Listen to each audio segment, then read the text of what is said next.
জয় শ্রীকৃষ্ণ। রাধে রাধে। নমস্কার প্রিয় দর্শক বন্ধুগণ, আমাদের এই রুদ্রবাণী চ্যানেলের আরো একটি নতুন দিনের নতুন তিথির এক বিশেষ পৌরাণিক মূলত মন্ত্রের আধ্যাত্মিকময় পর্বে আপনাদের সবাইকে জানাই স্বাগতম। আশা করছি বন্ধুরা আপনারা প্রত্যেকেই ভালো আছেন এবং সুস্থ আছেন। বন্ধুরা, আজ পবিত্র রবিবার। আজকের এই প্রভাতে আমরা সকল সনাতনী ভাই বোনেরা সৎসঙ্গে সম্মিলিত হয়ে শ্রবণ করব আদিত্য নারায়ণ শ্রী সূর্য মহারাজের এক মহাজাগতিক শক্তিশালী মন্ত্র। বন্ধুরা, আপনারা যদি নানান রকম সমস্যা, বিশৃঙ্খলা এবং নানান রকমের আর্থিক সমস্যার সম্মুখীন হয়ে চলেছেন, শারীরিক অকস্মাৎ শারীরিক সমস্যা, মানসিক সমস্যা যদি আপনাদের পিছু ছাড়তে চাইছে না, তাহলে বলবো সূর্য মহারাজের আজকের এই পর্বে জপরত তথা উচ্চারণরত এই মন্ত্রটি মাত্র এই রবিবারের প্রভাতে 108 বার পূর্ণ বিশ্বাসে এবং তা না হলেও মাত্র 11টি বার এই মন্ত্রটি শুধুমাত্র বিশ্বাস এবং ভক্তি বজায় রেখে শান্ত শৃঙ্খল পরিবেশে মন্ত্রটি জপ করবার চেষ্টা করুন, শ্রবণ করবার চেষ্টা করুন। দেখবেন জীবনে নানান রকমের সমস্যা দূর হবে। সে যত বড়ই সমস্যা হোক না কেন, জীবন থেকে কিন্তু অবিনশ্বর দূর যাবে, মানসিক স্থিতি ফিরবে। এমনকি জন্ম কুণ্ডলিতে যদি সূর্যর প্রভাব দুর্বল থাকে, সেটা কিন্তু স্ট্রং হতে শুরু করবে। আপনাদের সুস্বাস্থ্য একান্তই বজায় থাকবে, যে কোনো ক্ষেত্রে উন্নতি দেখতে পারবেন সূর্য মহারাজের কৃপায়। তো বলি বন্ধুরা, এই রকম এক পবিত্র এবং বিরল মুহূর্ত কেন অতিবাহিত করবেন? আসুন মাত্র 10টা মিনিট শ্রবণ করুন তথা জপ করুন এই বিশেষ পবিত্রময় মন্ত্র, আর দেখুন বিশেষ চমৎকার।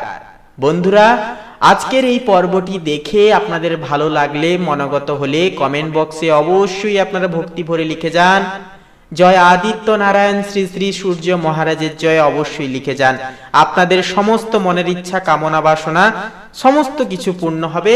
অনায়াসেই বাধা বিপত্তি থেকে আপনারা কিন্তু বেরিয়ে আসতে পারবেন, জীবনে উন্নতি করতে পারবেন।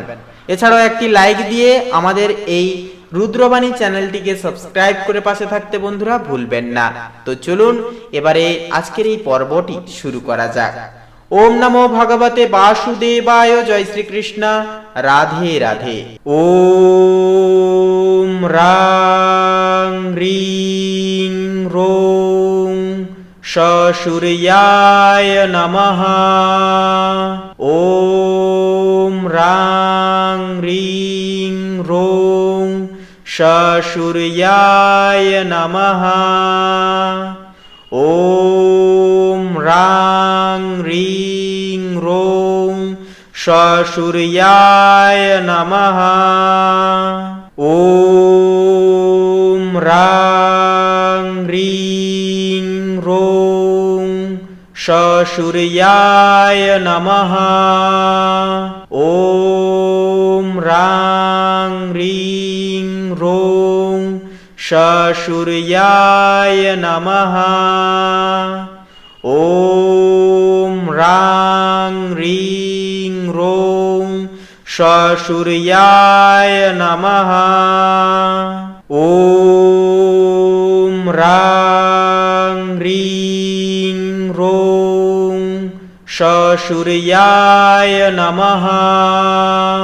ওম রাং রিং রোং সূর্যায় নমঃ। ওম রাং রিং রোং সূর্যায় নমঃ। ওম রাং রিং রোং সূর্যায় নমঃ। ওম রাং রিং রোং সূর্যায় নমঃ। ওম রাং রিং রোং সূর্যায় নমঃ। ওম রাং রিং রোং সূর্যায় নমঃ। ওম রাং রিং